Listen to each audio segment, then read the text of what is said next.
सिद्धेभ्यः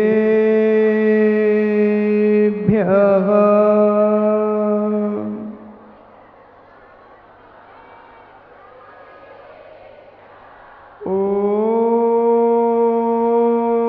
नमः सिद्धेभ्यः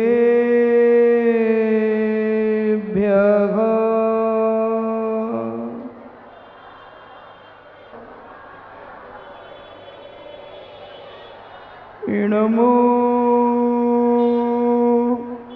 अरिहन्ताणं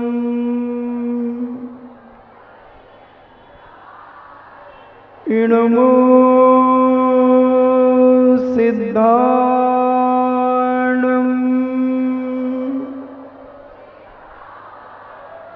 नमो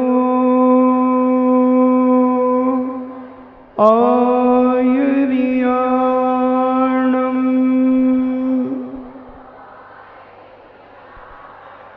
नमो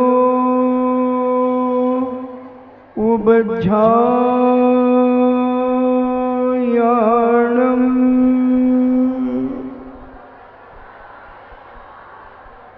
नमो लोये सब्बेसाभूणम्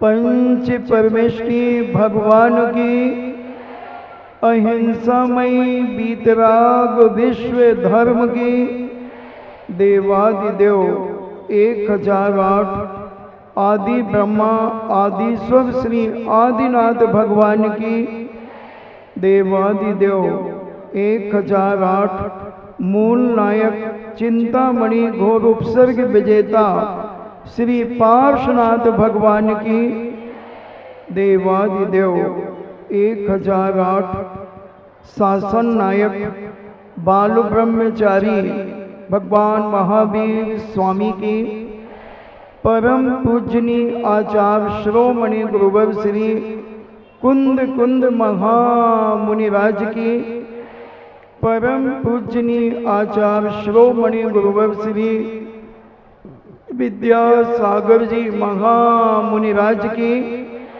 परम पूजनी निर्यापक श्रमण मुनि श्री सुधा सागर जी महाराज की।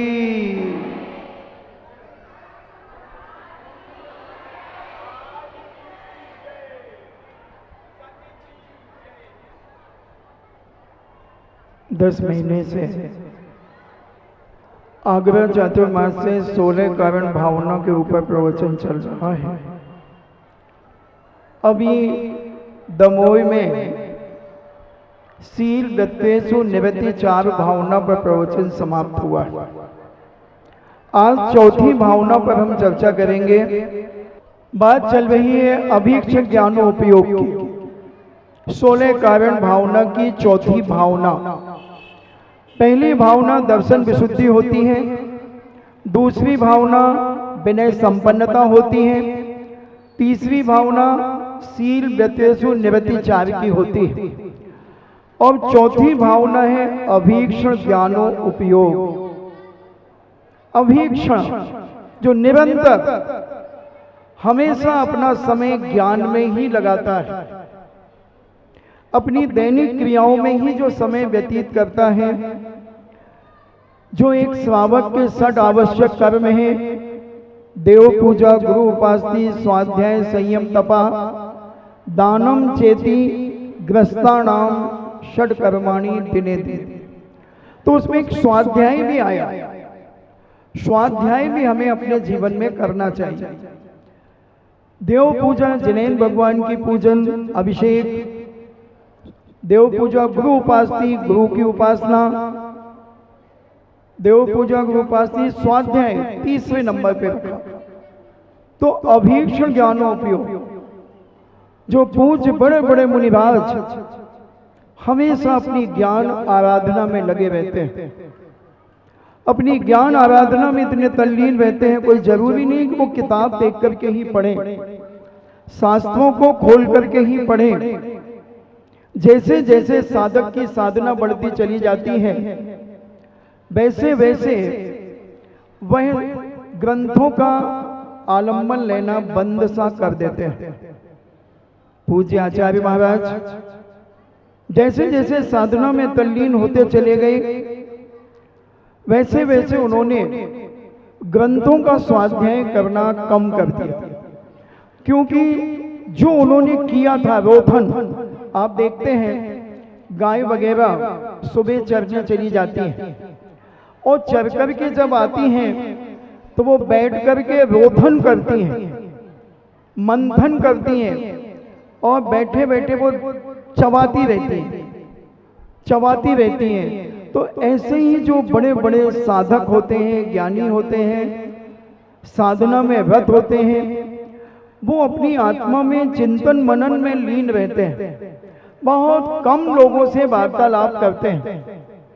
और जो आचार्यों ने अपने ग्रंथों में लिपिबद्ध किया है उस पर चिंतन करते हैं कि पूज्य समनभद्र स्वामी ने क्या लिखा, पूज्य अकलंक स्वामी ने तत्वाव सूत्र के बारे में क्या लिखा, उमा स्वामी महाराज ने तत्वाव सूत्र के बारे में क्या लिखा, पूजपाद स्वामी ने तत्वाव सूत्र पर क्या लिखा।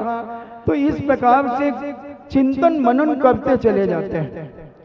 और यही अभीक्षण ज्ञानोपयोग का मतलब होता है कि 24 घंटे अपनी ज्ञान की आराधना में तल्लीन रहना, यहाँ वहाँ जहाँ तहाँ की बातों से अपने मन को विकार युक्त नहीं बनाना।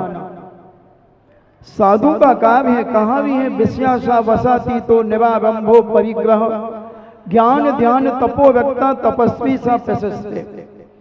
जो पंचेंद्रियों के विषयों से दूर रहते हैं, विश्यासा वसाती तो निवारंभो परिग्रह, और आरंभ परिग्रह से पूर्णता रहित रहते हैं और ज्ञान ध्यान में तप में लीन रहते हैं। ऐसे मुनिराज अभीक्ष ज्ञानोपयोगी कहलाते हैं।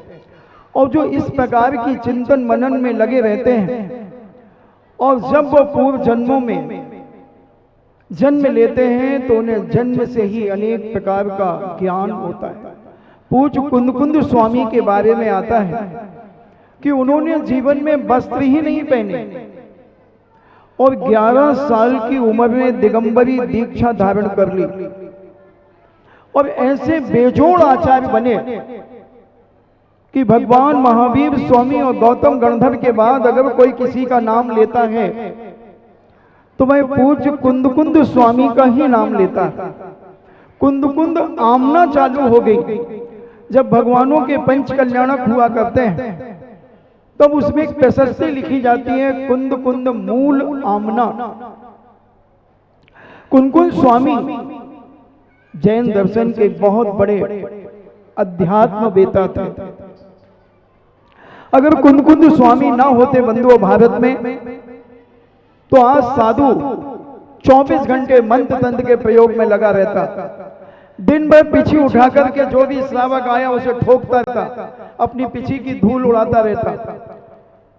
अभी भी कई स्थानों में हम देखते हैं, आप भी देखते होंगे कि साधु केवल वाग देश कसायों में, गंडा ताबीज में, दुनिया के धागे टंटे में ताबीज बांटना, कहीं ये करना कहीं वो करना, इसी में उलझा रहता है, क्योंकि उसने स्वाध्याय नहीं किया। अगर स्वाध्याय वो करता तो वो जानता कि मेरा कर्तव्य क्या है, मुझे करना क्या चाहिए। बदनाम क्यों हो जाता है साधु? अनेक प्रकार के टाइटल और टीवी चैनल उनके बारे में क्या क्या बोल देते हैं। ये पंचेंद्रियों के विषयों में लिप्त होकर के, क्योंकि ज्ञान समान आन जगत में सुख को कारण, मगर जिसे पंचेंद्रियों के विषयों में ही सुख आता है तो वो अपने ज्ञान से वंचित होकर के पंचेंद्रियों के विषयों में लिप्त रहना चाहता है। इस प्रकार की भावनाएं उसके जीवन में उत्पन्न होती हैं। तो हमें विचार करना है कि हम भी इस ज्ञान के अभ्यास में, इस ज्ञान के यज्ञ में अपने आप को समाहित करने का प्रयास करें। और ये कल तो पूज्य मुनि श्री बताएंगे ही शुद्ध पंचमी पर्व की महत्वता, कि ये शुद्ध पंचमी पर्व क्यों मनाया जाता है, क्या कारण है? क्योंकि ऐसी आताताई सत्ता आगे भविष्यों में हुई, ये ऐसे इतिहास में हुई कि जिन्होंने हमारे ग्रंथों की होलियां जलाई हैं। 6-6 महीने होली जलती रही हमारे शास्त्रों की, क्योंकि पहले वाद विवाद हुआ करते थे और चर्चाएं होती थी कि कौन सा धर्म बड़ा है। वाद विवाद होते थे, जैसे आज डेविड होते हैं स्कूलों में, ऐसे विद्वानों के बीच में ये विवाद हुआ करते थे। तब विद्वान बहुत कम थे, तो साधु भी कई बार विवाद करते थे, उनसे वाद विवाद करते थे। अंतिम वाद विवाद 1931 में राजस्थान में केकड़ी के अंदर हुआ। आर्य समाजियों से, आर्य समाज के लोग से जैन दिगंबर विद्वानों का वाद विवाद हुआ और हमने उन्हें परास्त किया। हमने अनेकों जगह उन्हें परास्त करके जो भी वाद विवाद में आए, पूज हमारे समन भद्र स्वामी जैसी शक्ति अपनी पीछे से डंका बजाती थी, आ गया जैनियों का शेर और जिसे भी वाद विवाद करना हो वो आ जाए। खुली चुनौती देते थे, क्योंकि उस समय बौद्धों का बोलबाला बहुत जबरदस्त था। तो ऐसे आचार्यों के समय पर अनेक वाद विवाद चलते रहे और जब उन्होंने देखा कि ये दिगंबर साधु और दिगंबर विद्वान इन वाद विवादों में जीत जाते हैं, तो उन्होंने उसकी जड़ को पहचानने का प्रयास किया कि कहां से जीतते हैं, क्या कारण है। तब उन्हें पता चला कि ये स्वाध्याय करते हैं, अभीक्ष ज्ञानोपयोगी, हर क्षण चिंतन मनन में अलीन रहते हैं। तब उन्होंने हमारे शास्त्रों को जलाना शुरू कर दिया। 6 महीने तक 1000 सैनिकों का भोजन बनता रहा। एक गिलास पानी को गर्म करने में कितने कागज लग जाएंगे, विचार करना।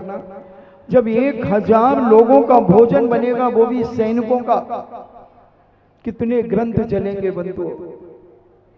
अब वो खरबों ग्रंथ जल गए। ऐसे आताताई सत्ताओं ने, और जगह जगह होली जली, एक जगह नहीं, सारे भारत में ग्रंथों को जलाया गया।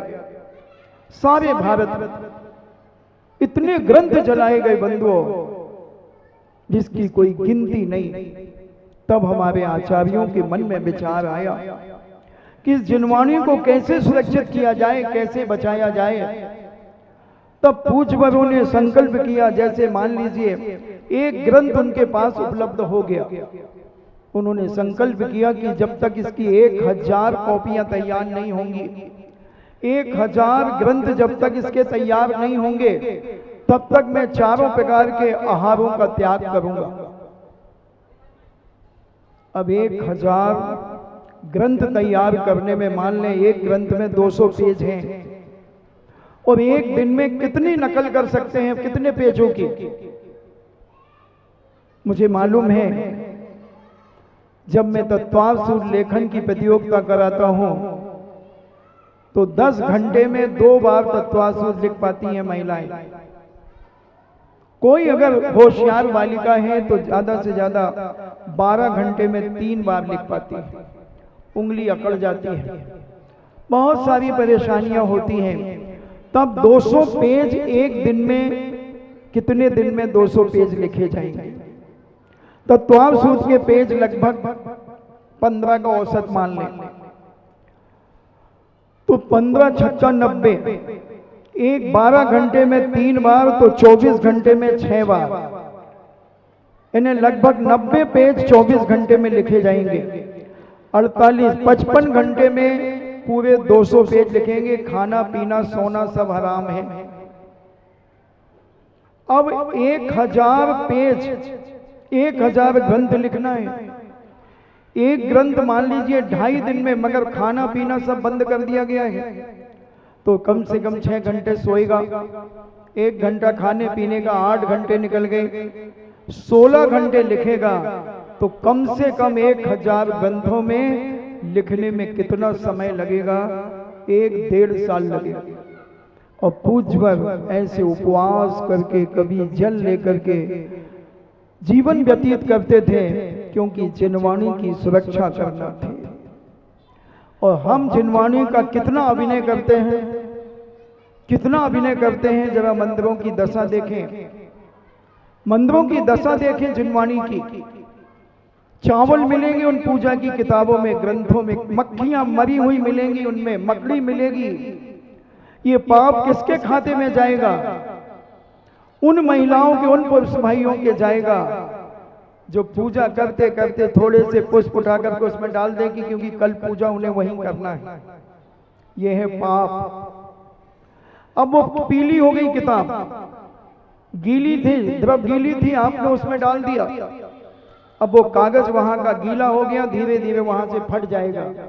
अब ऐसी महिलाएं जो ये काम करती हैं बंधुओं, सारे भारत की दशा, तो ऐसे ज्ञानावर्णी कर्म का इन्हें बंद होगा कि ये 100 बार पढ़ेंगी तो भी इन्हें याद नहीं होगा।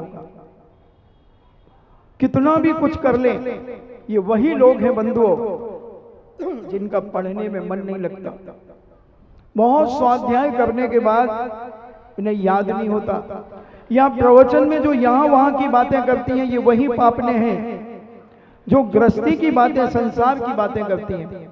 इसलिए नीतिकारों ने कहा, कर्म डसे जब जानियो जिनवाणी ना सुहाए, के ऊंगे के लड़ मरे क्या उठ घर को जाए। कर्म, ऐसे मिथ्यात्व रूपी कर्म ने डसा इस महिला को। जैसे कर्म डसे जब जिनवाणी, मिथ्यात्व रूपी कर्म जब उसका उदय में आता है जिस जीव का, उसको धर्म की बातें नहीं सुहाएंगी, उसे इधर उधर की राग द्वेष की बातें सुहाएंगी। और जैसे तैसे मान लो बैठी भी रहेगी तो जमाइयां लेती रहेगी, मुंह फाड़ती रहेगी। अब उसी समय कोई कीड़ा मकोड़ा उसके मुंह में घुस जाए।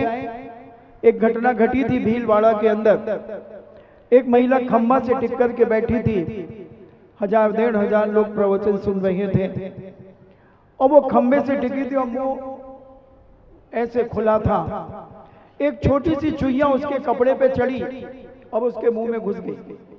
उसने यूं पकड़ी तो वो इतनी चिकनी थी चुईया कि वो अंदर स्लिप हो गई, उसके पेट में चली गई। बोलो, जिस महिला ने कभी, बेचारी ने गाजर मूली ना खाई हो, कभी चींटी नहीं खाई हो, कभी कॉकरोच नहीं खाया हो, और उसने संगी पंचेंद्री चुईया को खा गई। अब इतनी वेदना हुई क्योंकि चुईया के छोटे छोटे नाखून थे उसके पेट में, वो चुभने लगे। फौरन उसे डॉक्टर के यहां भेजा गया।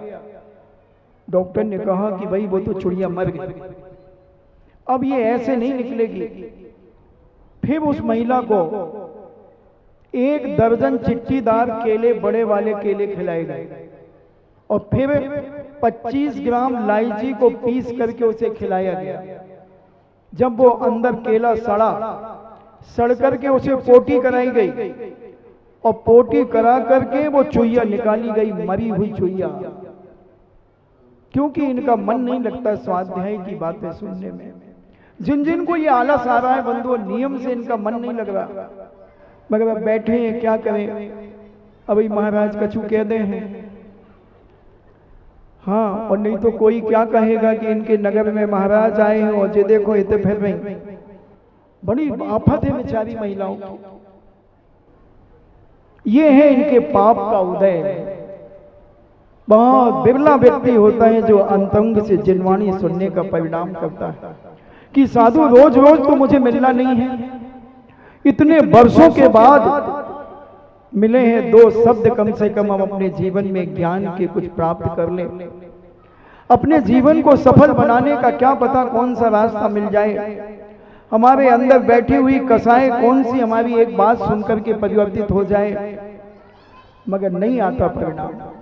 बहुत बिरले लोग हैं बंधुओं। इसलिए जिनको कल से मुझे कोई बीमारी नहीं, अगर प्रवचन सुनना हो तो बताओ, नहीं तो मैं अभी जिनवाणी स्तुति करता हूं। हाथ उठा के बताओ। ठीक है, नीचे करें। ये तो आज सुनना है, कल से तो नहीं सुनना, रोज सुनना है। तो फिर जिनको जाना हो वो 5 मिनट में बालिका मंडल, महिला मंडल, जिनको जाना उन्हें बहुत जल्दी दरवाजे तक छोड़े आया करो, क्योंकि ये चू चपाट करना उनके जीवन में अनेक प्रकार के कर्म बंध का कारण हुआ करता है। इसलिए जिनको सुनना है बहुत व्यवस्थित तरीके से बैठ जाएं और फिर उसे सुने, तब कुछ तुम्हें समझ में आएगा ज्ञान की महिमा। तो अभीष्ट ज्ञानोपयोग जो निरंतर अध्ययन करते रहते हैं, मानसिक अध्ययन करते रहते हैं, कौन है वो बच्चे जो छोटी सी उम्र में तत्वावसूत याद कर लेते हैं। अभी 6-6 साल के बच्चों को पूरा भक्तांबर याद है, तत्वावसूत भी याद है। कहां से आया वो उनको ज्ञान? हमारे यहाँ 14 प्रकार के श्रोता की बात कही। श्रोता का मतलब होता है सुनने वाला। जो जिनवाणी को सुनता है वो श्रोता कहलाता है। तो एक चलनी के समान श्रोता होता है। जैसे चलनी में आटा छानो तो साफ तो नीचे गिर जाता है, ऊपर चोकर बसता है। ऐसे ही कुछ लोग होते हैं, प्रवचन सुनते हैं तो जो मूल बातें हैं वो तो भूल जाते हैं और कोई ऐसी बात पकड़ लेंगे कि महाराज ने ऐसा क्यों कहा। ये चलनी के समान श्रोता होते हैं। एक गाय के समान श्रोता होते हैं। जैसे गाय होती है, घास चरने जाती है, ऊपर की घास चुन लेती है, जड़ से नहीं खाती। तो लोग होते हैं जो मोटी मोटी बातों को सुनकर के याद कर लेते हैं कि महाराज ने ये बात कही, हमारे जीवन के लिए बहुत उपयोगी है, वो ग्रहण कर लेते हैं। तोते के समान होते हैं जो रट लेते हैं। तोता रट लेता है, राम राम देखो ये इनके कर्म में डस रहे हैं इनको। तो ऐसे कई प्रकार के लोग होते हैं। कल से ऐसे लोगों को छांट के रखना। तो तोते के समान की वो रट लेता है, राम राम भी कहना सीख जाता है, मगर रामचंद्र जी स्वयं आ जाए तो उनके उंगली को काट देगा। एक भैंसा के समान श्रोता होता है। 14 श्रोता तो आप पढ़ें श्री आदि पुराण में, आत्मानुशासन में, श्री तिलोय पंडिती में। तो एक भैंसा के समान एक श्रोता होता है, वो आज इस सभा में मुख्य रूप में कारण है। सुबह भी मैंने देखा था बहुत सारे भैंसे घुसे थे सभा में। तो ऐसे भैंसे के नाम का एक श्रोता होता है। तो वो भैंसा को आपने देखा होगा, आपकी पथरिया में बहुत सारे भैंसा होंगे और यहाँ भी तालाब होगा। तालाब है कि नहीं पथरिया में? पानी है कि नहीं? तो वो जब तालाब भर जाएगा तो एक भैंसा उसमें पानी पीने जाएगा। तो गाय तो किनारे घाट पे पानी पी लेती है, मगर भैंसा कभी किनारे से पानी नहीं पीता। वो भीतर घुसता है उस तालाब के और मचाता है पूरा, फिर पानी पीता है। तो ऐसे कुछ श्रोता होते हैं, लेट आते हैं और पूरी सभा रूपी तालाब को मचाते हैं और बीच में घुस करके बैठ जाते हैं। तो ये भैंसा नाम के श्रोता कहलाते हैं, क्योंकि इन्होंने कितने लोगों को परेशान किया, कितने लोगों का मन खराब किया। तो ऐसे श्रोताओं से भी हमें सावधान होना चाहिए।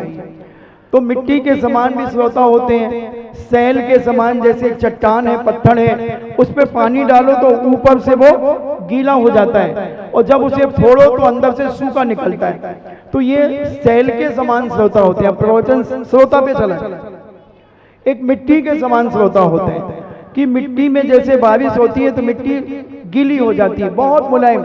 तो प्रवचन सुनकर के हमारा मन बड़ा मुलायम हो जाता है कि देखो महाराज जी कितनी अच्छी बात कह रहे हैं, बिल्कुल सही कह रहे हैं। और यहाँ से उठे, जैसे ही राग संसार में राग देश कसाय रूपी सूरज तुम्हारे ऊपर पड़ा, तो वो जैसे खेत में सूरज पड़ता है तो वो मिट्टी फट जाती है, सूख जाती है और दरारें पड़ जाती हैं। ऐसे ही हम प्रवचन सुनकर के गीले तो होते हैं और बाहर जाकर के हम बाल बच्चों में इतने रागान्वित हो जाते हैं कि हम वैसे ही के वैसे ही हो जाते हैं। कैसे हो जाते हैं?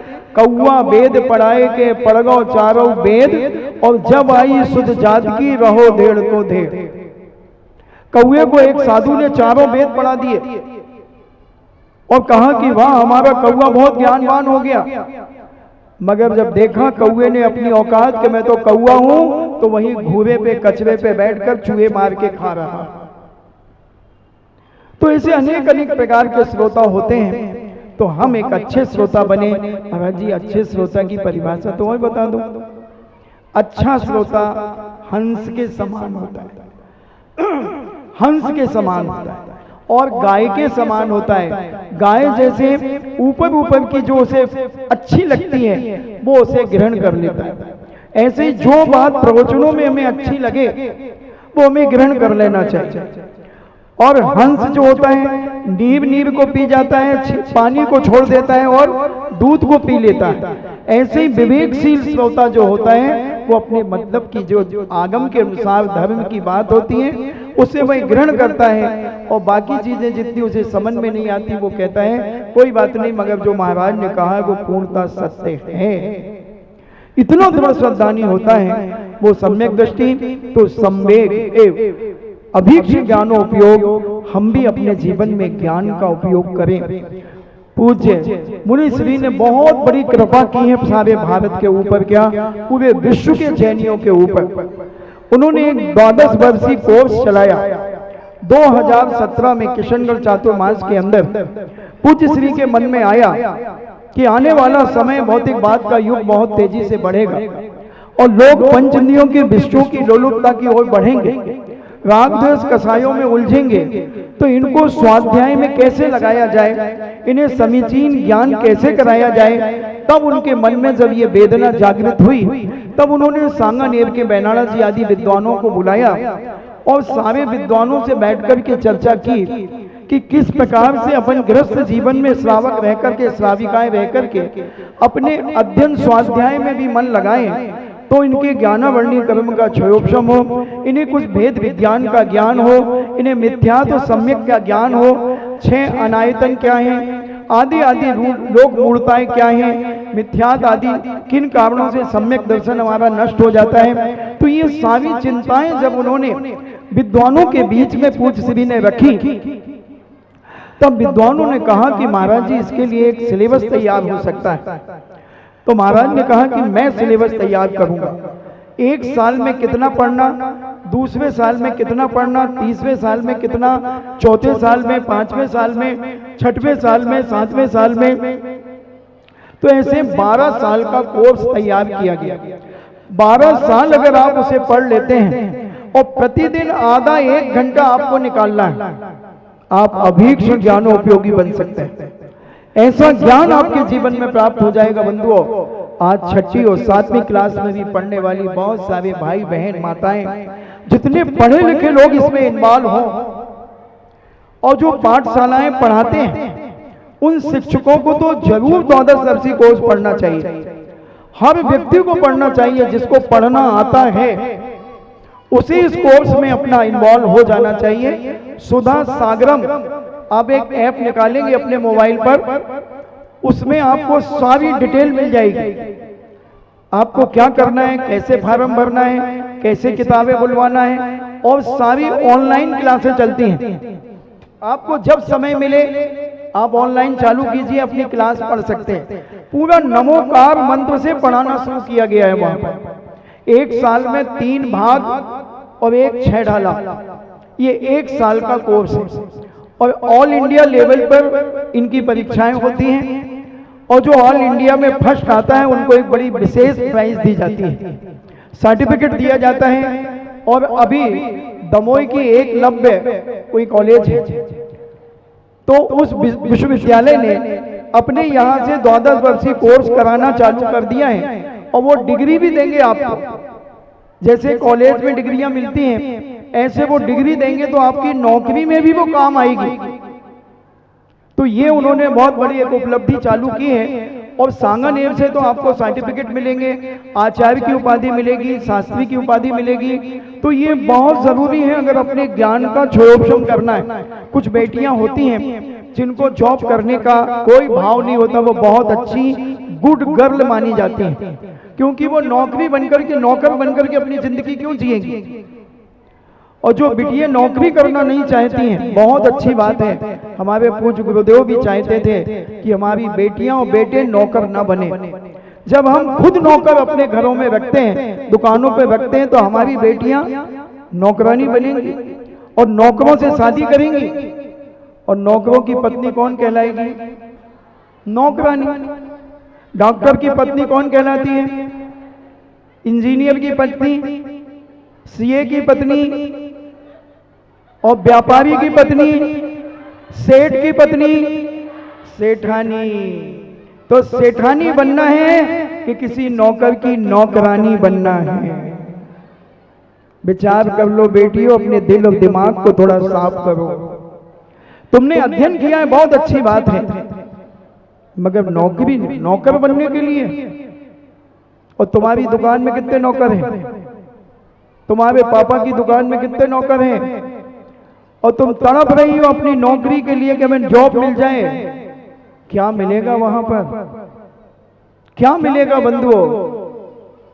5-5 हजार, 3-3 हजार की नौकरियों के लिए छोरियां पागल हो रही हैं। क्या है ये सब? अगर एक समीचीन ज्ञान हम अपनी आत्मा में प्राप्त कर लें, सम्यक ज्ञान हमारी आत्मा में जिस समय प्रकट हो जाएगा, तो हम तो इतने बड़े ज्ञानवान हो जाएंगे बंधुओं। और किसी सेठ के बेटे से शादी होगी तो तू भी सेठानी कहलाएगी और तेरा पति भी सेठ कहलाएगा। और मैं तो कहता हूं एक 10,000 की दुकान खोलने वाला भी सेठ होता है। उसकी दुकान में बच्चा जाए, सेठ एक साबुन देना, लाइफ बॉय, एक लक्स देना, एक सुप्रीम लक्स देना, एक लिविल देना, एक सिंथॉल देना, एक हमाम देना, एक जय देना, एक पीएफ देना, एक मोती देना। सेठ है। शक्कर देना, तेल देना, आदि आदि, तो वो सेठ है। और मैं तो कहता हूं प्रधानमंत्री भी नौकर है। जो सैलरी लेते हैं, जो पैसा लेते हैं, नौकरी करते, वो सब नौकर हैं बंधुओं। और सेठ तो वही है जो छोटी सी दुकान भी चलाता है, ये भी सेठ है। सेठ है। और सेठ की पत्नी सेठानी होती है। इसलिए बेटियों, नौकरी के चक्कर में मत पड़ो, गुलामियत मत करो। क्या करोगी? अकेली बोर हो जाओगी। वो तो नौकरी करने चला गया, तुम क्या करो? महाराज हम भी नौकरी कर लेंगे। तो फिर दोनों में WWF होगा। जब शाम को लौट के आओगी तो फिर वो कहेगा खाना बनाओ। अरे आज हमारा सिर दर्द, मेरा भी हो रहा, चलो अपन ऑनलाइन मंगा लेते हैं। हेलो, 2 पिज्जा भेज देना, नूडल्स के भी 2 पैकेट भेज देना। अब नूडल्स खाने वाला सुअर की चर्बी खा रहा है, पिज्जा खाने वाला गाय का मांस खा रहा है। अब बोलो, तुम्हारी इस नौकरी ने तुम्हें मांसाहारी बना दिया। क्या कर लिया तुमने? तुम अपने पति के लिए 2 टाइम की रोटी नहीं बना सकोगी। ऐसी नौकरी किस काम की? किस काम की नौकरी? और जब ये ज्ञान तुम्हें प्राप्त होगा, जब ये सभी चीज याद, हम तो नौकरी वाले से करेंगे, जॉब करने वाले से, जॉब। और कई तो ऐसे केस मेरे पास आते हैं, महाराज जी पुणे में लड़का जॉब कर रहा है, बहुत अच्छा है, हम लोग देख करके आए, महाराज जी फ्लैट भी है उसका। अच्छा फ्लैट भी है? कितने कमरे हैं उस फ्लैट में? महाराज जी 4 कमरे हैं, एक हॉल है, 2 गाड़ियां हैं उसके पास, बहुत अच्छा पैकेज है। कितने का पैकेज है? 25 लाख का पैकेज है। हमने कहा अच्छा? बोले हाँ महाराज जी हम तो उसी से कर रहे हैं। हमने कहा बहुत अच्छा। और 2 महीने बाद हमने पूछा कहाँ है बेटी? महाराज जी वो घर पे आ गई। क्यों आ गई? 3 पहले से उसकी थी। सुन रहे हो ना? 3 पहले से थी, क्योंकि उसके ऑफिस में काम करती थी ना, उनसे उसका चलता था। अब तुम्हारी बेटी मर गई है, अब भोगो। या फिर पता चला कि वो तो किराए का फ्लैट लेकर के शादी के लिए उसने ये स्वांग रचा था। 6 महीने के लिए उसने ये सारा दिखावा किया था। और शादी होने के बाद भाई साहब का 2.5 लाख का पैकेज है और एक 10,000 का एक कमरे में एक पर्दा डाल दिया है। 2 पर्दे, एक ऐसे पूरा एक ऐसा पर्दा और एक बीच में ऐसा पर्दा। तो एक में किचन होती है और एक में सोते हैं और एक में 2 कुर्सियां रखी हैं प्लास्टिक की। भाई साहब उसमें अपने आप से बैठते हैं। वो उनका क्या बोलते हैं उसको? बैठना है। वो कौन सा रूम बोलते हैं? डाइनिंग है। हाँ हम तो पढ़े लिखे नहीं है भाई, सो हमें कौन कछुआ उठा है। सो वो उनको डाइनिंग टेबल हो गई है। तो होते अपने आ गए। और अभी आपका तो बंगला था, वो तो शादी करना थी भैया, आजकल मोड़ियाँ जो ये सब देखती हैं ऊपर की चमक दमक, सो हमने तो कर लो। तो अब बेटे को तो अभी 2.5-3 लाख का पैकेज है बस। अब ऐसी फूट फूट करके रोते हुए आती है, महाराज जी बहुत धोखा हो गया हमारे साथ। क्या हो गया महाराज जी? उनसे शादी की। किनसे? उनसे हमारे पापा ने कराई थी ना। किनसे कराई थी? अरे हमारे हस्बैंड से। तो क्या हुआ? हमने तो सुना था कि उनका बहुत अच्छा फ्लैट है और 25 लाख का पैकेज है और 4 रूम है, एक वो हॉल है और सब कुछ है। ठाठ है महाराज जी, घंट है उनके पास। एक कमरे में उसी के पार्टीशन बना करके जिंदगी भोग रहे हैं। कभी गैस खत्म हो जाती है तो कभी आटा नहीं है, तो कभी ये नहीं है, तो कभी वो नहीं है। होश में आओ, होश में। और सुनो क्या लॉस है। मान लो तुम्हारे पिताश्री बहुत अच्छे व्यापारी थे और पिता ने सोचा कि एक बार में मरने के पहले अपने संपूर्ण बेटी बेटियों को, दामादों को, सबके लिए श्री सम्मेद की वंदना कराना चाहता हूं। तुम्हारे पास भी खबर भेजी, बेटा तुम भी तैयार हो जाओ। पापा वो कह रही थी छुट्टी नहीं मिलेगी, छुट्टी नहीं मिलेगी, बॉस से पूछना पड़ेगा। भाई घड़ी रखना, नहीं तो पता चले कितने बज गए। एक घड़ी रख दे भाई, और बॉस से पूछना पड़ेगा। बॉस ने कहा नहीं नहीं, अभी कंपनी बहुत लॉस में जा रही है, अभी आपको कोई छुट्टी नहीं मिलेगी, 6 महीने तक कोई छुट्टी नहीं मिलेगी। और पिताजी ने टिकट का रिजर्वेशन करा लिया था कि हम अपनी उस बेटी को भी ले जाएंगे जो पुणे में है, मगर उधर तो पता चला कि छुट्टी नहीं मिली। और व्यापारी होगा, व्यापारी के ससुर जी ने फोन किया, लाला जी। हाँ पापा जी, सम्मेद से क्या चलना? कब चलना है? 8 दिन बाद रिजर्वेशन कर लिया। हाँ चलो, कोई जुगाड़ नहीं करना, बस शटर गिराना है, ताला लगाना है और सम्मेद शिखर की यात्रा चलो। और अगर ज्यादा हुआ तो 3-4 दिन की बिक्री रोकना है, कोई व्यापारी को नहीं देना, 1-2 लाख रुपया जेब में, चल भाई सम्मेद शिखर की वंदना। और वो नौकरी वाला लोन लेगा बेचारा, लोन पास नहीं हुआ, ऑफिस से छुट्टी नहीं मिली। अब हो जाओ, अब सब बहनें गई हैं, अब जो बहनें रो रही घर में, हम देखो कैसे पाप को दे। हमारे नाना नानी भी गए, दादा दादी गए, सब जने गए, शिखर जी तुम काहे नहीं गई? उनको छुट्टी नहीं मिली, हम क्या करने लगे। अब भोगो, नौकर की नौकरानी बन के जिंदगी भर वो। तो ये जिंदगी, और व्यापारी तो सदा काल झट तैयार है, रातों रात प्लान बनता है, कल सम्मेद शिखर चलना है, चलो। क्योंकि व्यापारी को कहीं से कोई टेंशन नहीं होता। व्यापारी टेंशन में भी अटेंशन रहता है और डिक्टेंशन प्राप्त करता है, और नौकरी वाले को टेंशन में रिएक्शन होता है तो इंजेक्शन प्राप्त करता है। आनंद से जियो, ये मनुष्य पर्याय जैन कुल मिला है बंधुओं, ऐसा कुछ जियो। और ये ज्ञान जब हम अपने जीवन में अभीष्ट ज्ञानोपयोग, यानी जब सम्यक ज्ञान हमारी आत्मा में, अंतरात्मा में जागृत होगा। हमारे शांति सागर जी महाराज कहते थे, उत्तम खेती, मध्यम व्यापार, जगन नौकरी, भीख निदान। पूज्य शांति सागर जी युग के एक लोह पुरुष हुए हैं बंधुओं, जिन्होंने कहा कि सबसे उत्तम क्या है, सबसे श्रेष्ठ क्या है जीवन में, तो वो खेती है। उत्तम खेती मात्र 2-3 महीने की मेहनत है, और साल भर खूब धर्म ध्यान करो, खूब पूजा पाठ करो, खूब स्वाध्याय करो, सब कुछ करो। उत्तम खेती। मध्यम व्यापार, दूसरे नंबर पर व्यापार, कपड़े का व्यापार, किराने का व्यापार, सोने चांदी का व्यापार, ये अच्छे व्यापार। और जघन्य नौकरी, इन्हें सबसे निकृष्ट उन्होंने नौकरी कही जैनियों के लिए। सुनो वे जैनियों, कान खोल करके। और जघन्य और भीख निदान, ऐसा कुछ जीवन में महापुरुषों की बातों को हम अपने जीवन में ग्रहण कर याद करें, और अपने परिवार को और अपने आप को ऐसा ढालने का प्रयास करें। महाराज जी वहां सेपरेट रहने का आनंद ही अलग है, आप समझते तो हो नहीं।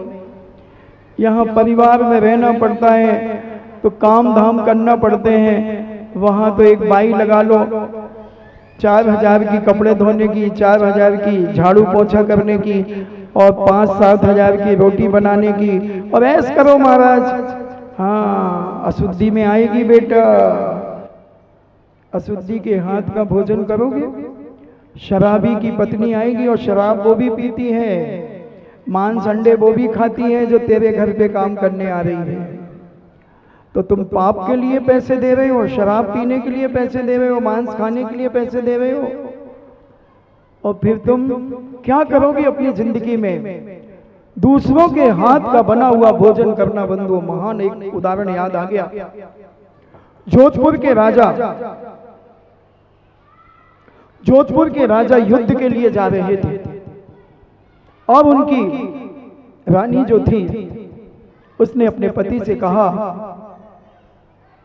कि आप युद्ध पर जा रहे हैं, ध्यान रखना पीठ पर कोई भी घाव मैं सहन नहीं करूंगी। छाती पे जितनी भी कटारें लगेंगी, जितने भी तीर लगेंगे, मुझे गर्व होगा कि मेरा पति सूरवीर है। और तुम मर भी जाओगे श्रीमान जी राजा साहब, तो मैं गर्व से कहूंगी कि मेरा पति अपनी प्रजा की रक्षा करने के लिए शहीद हुआ है। मुझे गर्व होगा और मैं गर्व से आपके बाद में शासन चलाऊंगी। राजगद्दी पर बैठ करके मैं राजरानी बन करके अपने राज्य को संभालूंगी और प्रजा की रक्षा करूंगी। जोधपुर के नरेश ने कहा कि हाँ ठीक है। उसी समय उसने अपने पति की कटार निकाली, अंगूठा चीरा और पति को तिलक लगाया और एक तिलक स्वयं लगाया और कहा जाओ युद्ध के मैदान में दुश्मन को परास्त कर करके आओ।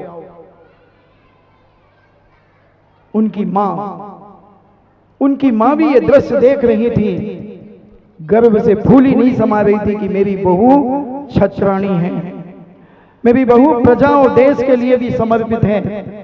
और राजा युद्ध के मैदान में चला गया अपनी सेना लेकर के। बड़ा घमासान युद्ध हुआ, हजारों सैनिकों को मौत के घाट उतारा गया, दोनों पक्षों की सेना मरी, मगर जोधपुर का राजा कुछ ऐसे खूंखार सैनिकों के चंगुल में फंस गया, वहां से निकलना बहुत मुश्किल था। अगर वो भागता है तो निश्चित दुश्मन राजा पीठ पर कटार मारेगा, रोकने का प्रयास करेगा।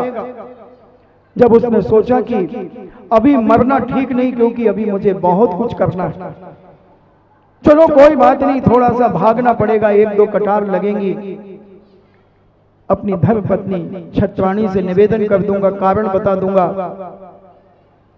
और जैसे ही घोड़े को एड़ लगाई और 3-4 सैनिकों के ऊपर से घोड़ा छलांग लगाता हुआ आगे बढ़ा, उसी समय दूसरे सैनिकों ने कटार को खोलकर और फेंक करके मारी, उसकी पीठ पर जाकर के कटार छुप घुस गई। कुछ लोगों ने तीर चलाए, 3-4 तीर भी उसके पीठ में चले गए, मगर छाती बच गई। और घोड़ा दौड़ा करके जंगल में से भागता हुआ, सेना उसके पीछे भागती हुई अपने राजमहल के करीब आ गई। क्षत्राणी अपने महल के ऊपर बैठी देख रही थी और देखती है कि मेरे पतिदेव आ रहे हैं, चेहरे पर बड़ी प्रसन्नता है, तेज है, ओज है। प्रजा जलसा मनाने के लिए खड़ी है, मंगल गीत गा रहे हैं, कलश लिए हुए हैं, नित्य गान हो रहे हैं, मंगल गीत हो रहे हैं, बंधन मारे लगे हुए हैं पूरे नगर में, ध्वजा फहराई जा रही है।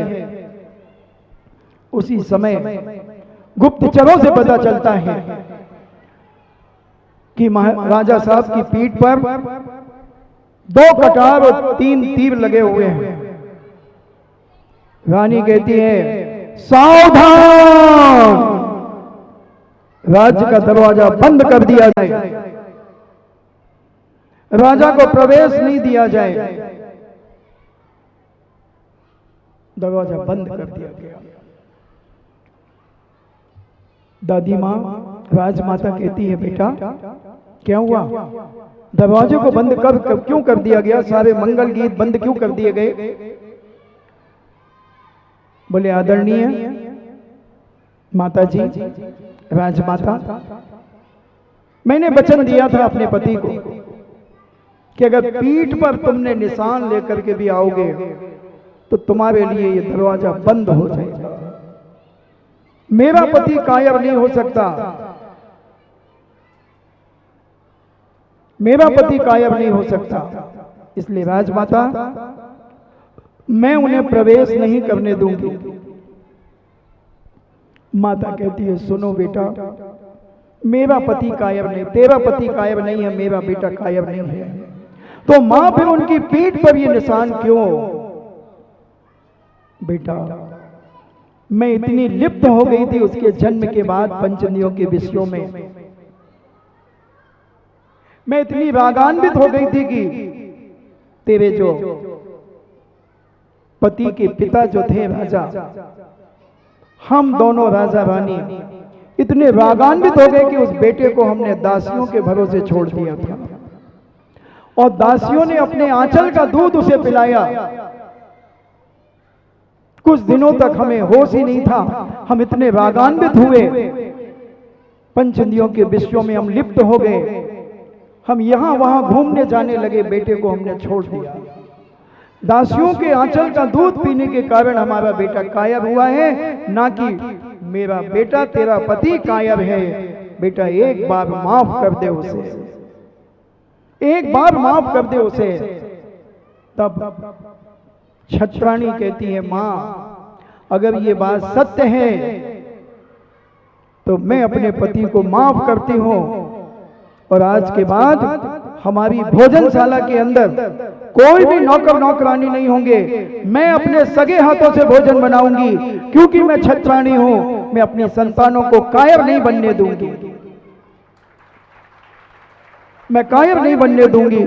और राजा को आगवानी की गई, राजा के चरण स्पर्श किए और कहा हे प्राणनाथ, आपकी पीठ में जो घाव हैं वो आपकी कायरता से नहीं है। मुझे राजमाता ने बताया उसका रहस्य कि राजमाता ने कहा है कि मैं इतनी रागान्वित हो गई, मैं पंचनियों के विषयों में 24 घंटे लीन रहने लगी। हम राजा और रानी 24 घंटे इतने पाप में लिप्त हो गए कि हमें संतान की चिंता ही नहीं हुई और उसका लालन पालन दासियों ने किया है। तो नौकरी करने वाली सुनो भी बेटियों, नौकरों के साथ शादी करने वाली सुनो भी बेटियों, तुम्हारी जब संतान होगी तो कौन पालेगा? आया पालेगी, क्योंकि तुम दोनों तो ऑफिस चले जाओगे और वो संतान तुम्हारी ऐसी कायर और दुष्चरित्री होगी, उसका कैरेक्टर इतना लूज होगा क्योंकि एक छोटी नारी उसे पालन करेगी, क्या सिखाएगी, क्या करेगी, क्या बताएगी।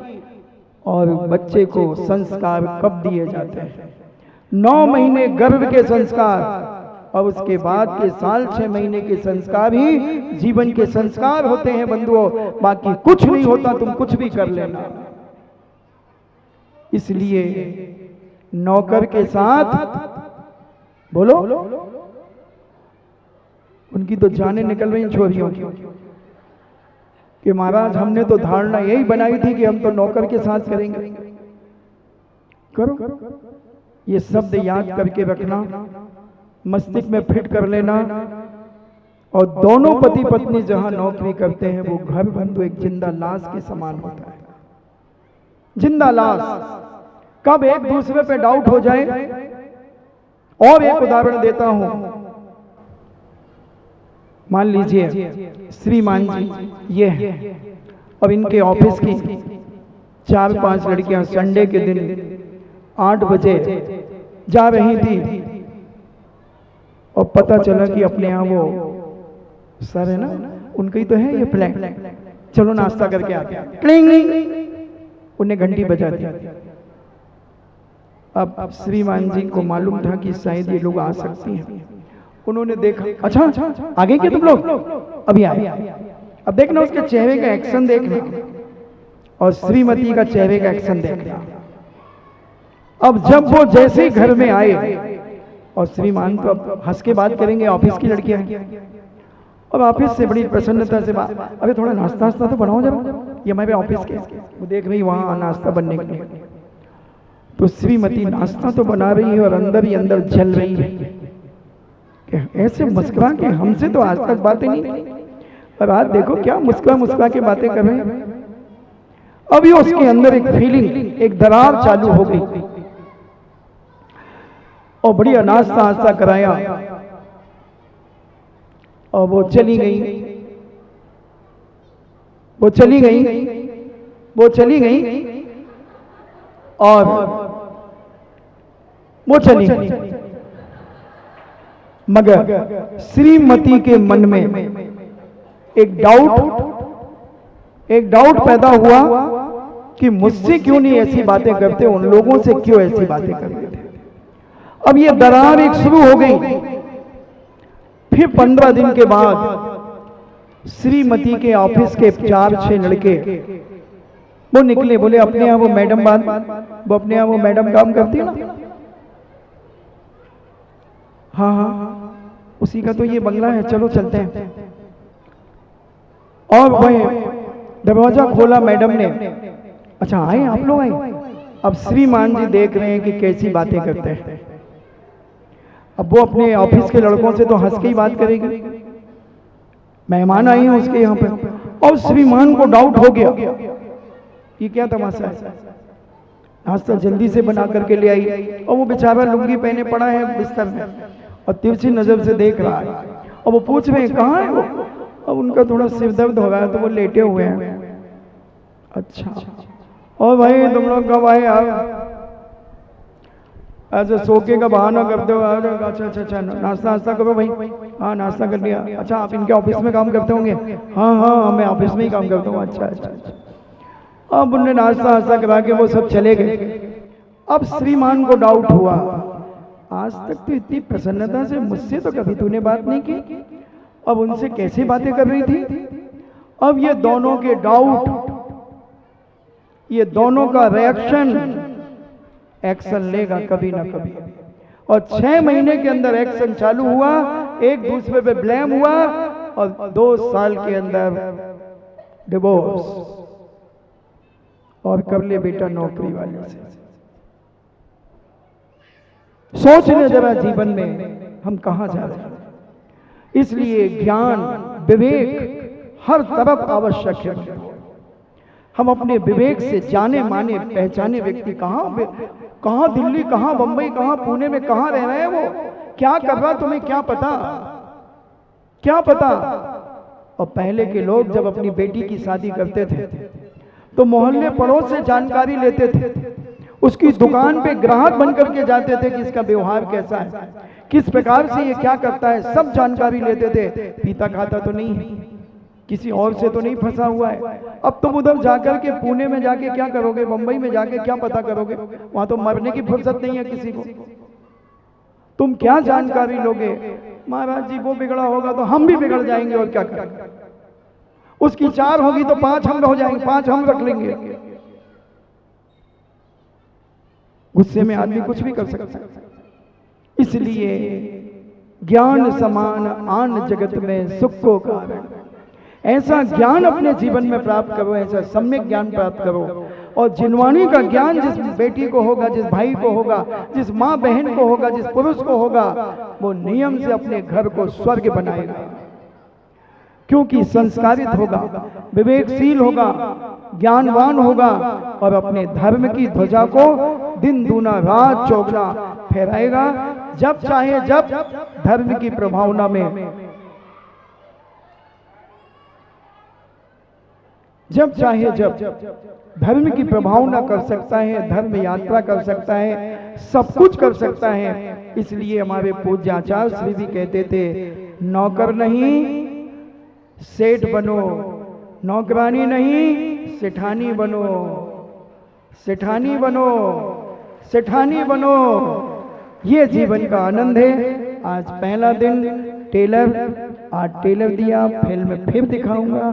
इन्हीं मंगल भावना के साथ जिनवाणी स्तुति। जिनवाणी के ज्ञान से सूझे लोकालोक, सो वाणी मस्तक धरो सदा देते हूँ धोख।